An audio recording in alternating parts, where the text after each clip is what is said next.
Qeveria dhe të gjitha institucionet duhet i përmbahen vazhdimisht vendosshmërisë për të respektuar pa kushte karakteristikat gjuhësore, identitare, historike dhe kulturore të popullit maqedonas, si elemente për të cilat nuk negociohet me BE-n dhe se Republika e Maqedonisë së Veriut është e gatshme t'i plotësojë obligimet e kornizës negociuese me BE-n, duke përfshirë edhe ndryshimet kushtetuese me përcaktim të qartë se kjo është pengesa e fundit pa pranimin e kërkesave të reja ose çështjet e karakterit dypalësh dhe të identitetit.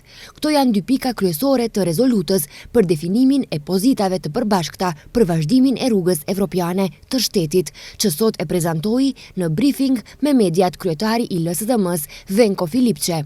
Dokumenti si verzion pune së pari do të jetë i arritshëm në të gjitha partitë politike, ndërsa pastaj në kuvend të dalin me një dokument të përbashkët.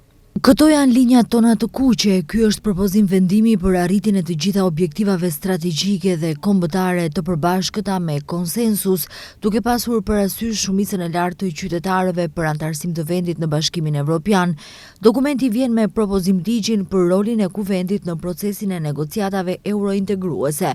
Pres të gjithë të jenë konstruktiv dhe të mos keq përdoren për qëllime politike në fushatat parazgjedhore, theksoi Filipçe. Dokumenti sipas tij përmban edhe kornizë kohore konkrete, si dhe mekanizma se cilat hapa duhet i ndërmarrë kuvendi nëse ndonjë vend antar cenon çështjet e identitetit. Besoj se është përfundimisht e papërgjegjshme të mos bëhet asgjë në këtë fushë. Nëse ne arrim konsensus nacional, askush nuk do të mund të luftojë me ne dhe të na ndalë, tha Filipçe.